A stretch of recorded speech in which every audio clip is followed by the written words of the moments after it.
আসসালামু আলাইকুম। তুমি যদি একজন এইচএসসি পরীক্ষার্থী হয়ে থাকো আর তুমি যদি এইচএসসি আইসিটির শর্টকাট সাজেশন খুঁজে থাকো, তুমি আসলে সঠিক ভিডিওতে ক্লিক করেছো।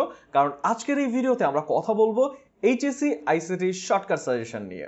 তবে তোমাদের সুবিধার জন্য এই সাজেশন পর্বটি আমরা তিনটি পর্বে ভাগ করেছি, যার প্রথমটি হচ্ছে ডোজ 1 17 এমজি ক্যাপসুল, অর্থাৎ এইচএসসি আইসিটির পাশ করতে যে 17 নম্বর প্রয়োজন সেই 17 নম্বর থাকবে এই প্রথম পর্বের সাজেশনে, যেখানে অন্তর্ভুক্ত থাকবে এইচএসসি আইসিটির প্রথম এবং দ্বিতীয় অধ্যায়।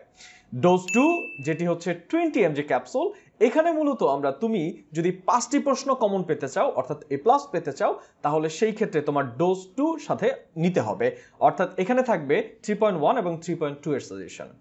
এবং সর্বশেষ হাই ডোজ অর্থাৎ 3 নম্বর ডোজ, যেখানে থাকবে তোমার 30 এমজি ক্যাপসুল। এখানে আমরা 3টি সৃজনশীল প্রশ্ন অন্তর্ভুক্ত করব সাজেশনে, যেখানে থাকবে চতুর্থ এবং পঞ্চম অধ্যায়। অর্থাৎ তুমি এখানে পেয়ে যাবে আইসিটির পূর্ণাঙ্গ সাজেশন। চলো দেরি না করে শুরু করছি।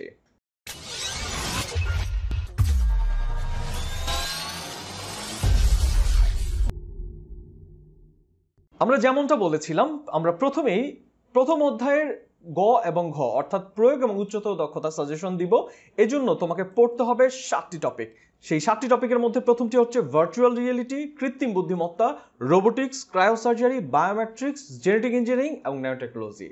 এই 7টি টপিক যদি তুমি কষ্ট করে পড়ে ফেলো, এই 7টি টপিক থেকে কিন্তু তুমি একটি সৃজনশীল পেয়ে যাচ্ছ। এই 7টি টপিক থেকে কিভাবে প্রশ্ন আসতে পারে? ভার্চুয়ালিটির ব্যাখ্যা আসতে পারে, ভার্চুয়ালিটির প্রভাব অথবা এর প্রয়োগগুলো আসতে পারে, কৃত্রিম বুদ্ধিমত্তার যে বিষয়গুলো রয়েছে, কৃত্রিম বুদ্ধিমত্তা কি এবং কৃত্রিম বুদ্ধিমত্তা কত ধরনের হয় এবং এটা নিউরাল নেটওয়ার্কে কিভাবে কাজ করে, এই বিষয়গুলো কিন্তু আসতে পারে।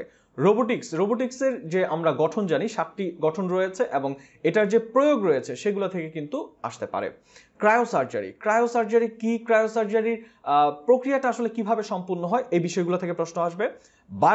বায়োমেট্রিক্সের যে আমাদের টোটাল 8টি পয়েন্ট রয়েছে, যেমন 5টি হচ্ছে শরীরবৃত্তীয় বৈশিষ্ট্য এবং 3টি হচ্ছে আচরণগত বৈশিষ্ট্য। মূলত এখানে হতে পারে যে বায়োমেট্রিক্সের যে কোনো 2টি সেক্টরের মধ্যে কম্পারিজন করতে বলতে পারে অথবা কোনটি বেটার, এগুলা কিন্তু বলতে পারে। সো এরপরে রয়েছে জেনেটিক ইঞ্জিনিয়ারিং আসলে কিভাবে সম্পূর্ণ হয় প্রক্রিয়াটা, এবং এটাতে কৃষিক্ষেত্রের ভূমিকা কি অথবা আমাদের দৈনন্দিন লাইফে সে তোমার চিকিৎসা ক্ষেত্রে এর কি ভূমিকা রয়েছে, এইগুলা বিষয় নিয়ে কথা হতে পারে।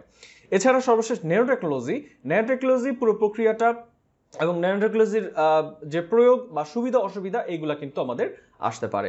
সো এই ছিল প্রথম অধ্যায়ের গ এবং ঘ। এরপরে আমরা চলে যাব এই অধ্যায়ের জ্ঞান এবং অনুধাবন টপিকে। জ্ঞান এবং অনুধাবনের জন্য তোমাকে যে বিষয়গুলো পড়তে হবে তার মধ্যে রয়েছে বিশ্বগ্রাম, teleconferencing, email, telemedicine, outsourcing, augmented reality, cryogenic agent, smart home. এছাড়া রয়েছে আরও কিছু প্রশ্ন, যেমন ন্যানোটেকনোলজি কি, তোমার CAD, e learning, bioinformatics, e commerce, কৃত্রিম বুদ্ধিমত্তা, হ্যাকিং এবং প্লেজারিজম। এই বিষয়গুলো তুমি কিভাবে পড়বে অথবা কিভাবে প্রশ্ন আসবে সেটা যদি জানতে হয়, এটা নিয়ে আমার পুরো একটা লেকচার শিট আমি রেডি করে রেখেছি তোমাদের জন্য। এই ভিডিওর কমেন্ট বক্সে আমাদের আইসিটি পয়েন্টের যে গ্রুপটি আছে সেই গ্রুপের এবং পেজের লিঙ্ক দেওয়া থাকবে। তোমরা যদি পেজে আমাকে নক করো, আমি তোমাদের এই পুরো ডকুমেন্টের যে ড্রাইভ লিঙ্ক, সেই ড্রাইভ লিঙ্কটা আমি দিয়ে দিব তোমাদের সুবিধার জন্য, যে কিভাবে প্রশ্নগুলো আসবে এবং উত্তর সহ কিন্তু সেখানে রয়েছে গ এবং ঘ, ক, খ দুইটাই। প্রথম অধ্যায় থেকে আমরা যে টপিকগুলো দেখালাম, এই টপিকগুলো থেকে কিন্তু তুমি একটি সৃজনশীল পেয়ে যাচ্ছ, অর্থাৎ 10 নম্বর। এরপরে আমাদের রয়েছে দ্বিতীয় অধ্যায়ের গ এবং ঘর জন্য তোমাকে কি কি পড়তে হবে, অর্থাৎ প্রয়োগ এবং উচ্চতর দক্ষতার টপিকগুলো কি কি হতে পারে। প্রথম টপিকটি যেটি রয়েছে সেটি হচ্ছে ডেটা ট্রান্সমিশন মুড। আমরা যে ডেটা ট্রান্সমিশন মুডগুলো পড়েছি, simplex, half duplex, full duplex, unicast, multicast, broadcast, এই বিষয়গুলো থাকবে। এরপরে রয়েছে ডেটা ট্রান্সমিশন মেথড। এই ডেটা ট্রান্সমিশন মেথডে আমরা সিনক্রোনাস, অ্যাসিনক্রোনাস এবং আইসোক্রোনাস, সবচেয়ে বেশি আসে সিনক্রোনাস এবং অ্যাসিনক্রোনাস, এই দুইটাকে একটু ভালোভাবে পড়বে।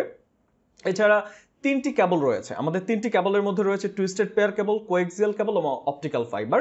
এই 3টি কেবলের গঠনটা কিন্তু খুব ভালোভাবে পড়বে এবং কোন কেবল বেটার, এই 3টা কেবলের মধ্যে তোমরা অবশ্যই জানো অপটিক্যাল ফাইবার বেটার, তার চেয়ে কোএক্সিয়াল, তারপরে হচ্ছে তোমার টুইস্টেড পেয়ার কেবল, অর্থাৎ সিকোয়েন্সটা হচ্ছে সবচেয়ে ভালো অপটিক্যাল, তারপরে কোএক্সিয়াল, তারপরে টুইস্টেড পেয়ার কেবল। এছাড়া আমাদের যে ওয়্যারলেস কমিউনিকেশন রয়েছে, ওয়্যারলেস কমিউনিকেশনের জন্য আমাদের 3টি মিডিয়া রয়েছে, একটি হচ্ছে রেডিও ওয়েভ, মাইক্রোওয়েভ এবং ইনফ্রারেড। তবে বেশি আসে হচ্ছে তোমার মাইক্রোওয়েভ থেকে, এবং ইনফ্রারেড থেকেও গত বছর প্রশ্ন এসেছিল। সো এই দুইটা একটু ভালোভাবে পড়বে, মাইক্রোওয়েভ এবং রেডিও ওয়েভ। এরপরে আমাদের যে টপিকগুলো রয়েছে দুইটা আরো প্রশ্ন কমন পাওয়ার জন্য, তার মধ্যে রয়েছে তোমার মোবাইল ফোনের প্রজন্ম। গতবার কিন্তু আসলে মোবাইল ফোনের প্রজন্ম থেকে প্রশ্ন হয়েছে। মোবাইল ফোনের প্রজন্ম, হটস্পটের মধ্যে রয়েছে ব্লুটুথ, ওয়াইফাই, ওয়াইম্যাক্স। এরপরে নেটওয়ার্ক কিন্তু খুবই কমন একটা বিষয়, এটা কিন্তু আসে আসলে হয় হটস্পটের পারপাসে আসবে, না হলে নেটওয়ার্ক পারপাসে আসবে। অনেক ক্ষেত্রেই যে ঝামেলাটা করো তোমরা, আসলে চেয়েছে হটস্পট, তোমরা কিন্তু নেটওয়ার্কের প্রথমে জ্ঞানটা বলো, অথবা হচ্ছে চেয়েছে নেটওয়ার্ক তোমরা হটস্পট বলো। এই বিষয়টা একটু কেয়ারফুল থাকবে। ধরো আমাদের চেয়েছে আশেপাশে তোমার একদম ব্যক্তিগত ডিভাইসগুলোকে সংযুক্ত করবে, তোমার ব্যক্তিগত ডিভাইস, এখানে কোন নেটওয়ার্ক ব্যবহার করেছে। এখন যদি তুমি ব্লুটুথ বলো তাহলে এটা কিন্তু হটস্পট হলো। চেয়েছে নেটওয়ার্ক, তাহলে তোমাকে প্যান বলতে হবে, তবে প্যানের ব্যাখ্যায় গিয়ে ব্লুটুথ আসতে পারে। তাহলে সেই ক্ষেত্রে নেটওয়ার্কের জন্য যে বিষয়গুলো পড়বে, অবশ্যই প্যান, ল্যান, ক্যান, ম্যান এবং ওয়ান, এই 5টা নেটওয়ার্ক কিন্তু তোমাকে পড়ে ফেলতে হবে। এছাড়া খুব কমন একটা টপিক, সেটা হচ্ছে নেটওয়ার্ক টপোলজি। এই নেটওয়ার্ক টপোলজি থেকে কিন্তু আমাদের প্রশ্ন হয়, সো এটা কিন্তু অবশ্যই পড়তে হবে। এছাড়া সর্বশেষ ক্লাউড কম্পিউটিং। এই ক্লাউড কম্পিউটিংটা, এটার কি কি আসতে পারে, ক্লাউড কম্পিউটিং কি, এটার যে তিনটে আমাদের বৈশিষ্ট্য রয়েছে, ক্লাউড কম্পিউটিং এর resource scalability, on demand and pay as you go, এই বিষয়গুলো পড়তে হবে। এছাড়া ক্লাউড কম্পিউটিং এর সুবিধা, মানে তুমি হার্ড ড্রাইভে রেখে যেই অসুবিধাটা ফেল করো, সেটা ক্লাউড কম্পিউটিং এ কিভাবে উতরানো যায়, এই বিষয়গুলো সম্পর্কে কথা বলতে হবে। তার মানে আমরা দ্বিতীয় অধ্যায় থেকে যে 9টি টপিকের কথা বললাম, এই 9টি টপিক যদি তুমি পড়ো, ইনশাল্লাহ আশা করা যায় 2টি সৃজনশীল তুমি কমন পাবে। এছাড়া আমরা এই দ্বিতীয় অধ্যায় থেকে কি কি জ্ঞানমূলক পড়বো সেগুলো একটু দেখে নিই। জ্ঞান এবং অনুধাবনের জন্য কি কি প্রশ্ন পড়তে হবে। ডেটা কমিউনিকেশন কি, অথবা ব্যান্ডউইথ ও এর প্রকারভেদ, যেমন আমরা narrow band, voice band, broadband, এগুলো পড়েছি। এছাড়া বিপিএস কি, এছাড়া পড়তে হবে অ্যাসিনক্রোনাস এবং সিনক্রোনাস। যদিও এর আগে আমি ওই বড় প্রশ্নে মেথডের কথা বলেছি, তাও অ্যাসিনক্রোনাস এবং সিনক্রোনাস এই বিষয়টা পড়বে অবশ্যই। Simplex, half duplex, full duplex. এছাড়া পড়তে হবে হটস্পট কি, তারপর হচ্ছে মডেম কি, এটা খুব কমন প্রশ্ন ভাই, এটা পড়তে হবে। মডেম কি, মডেম এর মধ্যে কিন্তু মডুলেশন এবং ডিমডুলেশনের ব্যাখ্যাটাও চলে আসবে। রিপিটার কি, রাউটার কি, হাব এবং সুইচের পার্থক্য। তুমি যদি গত বছরের প্রশ্ন দেখো, 24-এর প্রশ্ন দেখবা, এটা 3 থেকে 4টা বোর্ডে আসছে যে হাব এবং সুইচের মধ্যে পার্থক্য, সো এটা পড়তে হবে।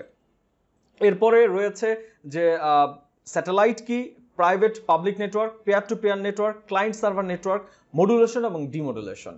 সো এই অংশগুলো পড়লে কিন্তু আমরা এখান থেকে ক এবং খ গুলো কমন পেয়ে যাব দ্বিতীয় অধ্যায় থেকে। তাহলে আজকের যে আলোচনাটুকু আমরা করলাম এতটুকু সময়ের মধ্যে, যেখানে আমরা প্রথম অধ্যায় এবং দ্বিতীয় অধ্যায়ের যে জ্ঞান অনুধাবন এবং প্রয়োগ এবং উচ্চতর দক্ষতার সাজেশন কিন্তু তোমাকে দিয়ে দিয়েছি। প্রথম এবং দ্বিতীয় অধ্যায়ের টপিকগুলো যদি পড়তে অসুবিধা হয়, কিভাবে প্রশ্ন আসবে সেগুলো নিয়ে কিন্তু আমার অলরেডি লেকচার প্ল্যান রয়েছে, লেকচার শিট রয়েছে। তোমরা যদি সেই লেকচার শিটগুলো পেতে চাও, অবশ্যই তুমি আমাদের আইসিটি পয়েন্ট ফেসবুক পেজে নক করতে পারো। ইনশাল্লাহ আমি সেই ড্রাইভের লিঙ্কটি তোমাদেরকে বিনামূল্যে ফ্রিতে দিয়ে দিব।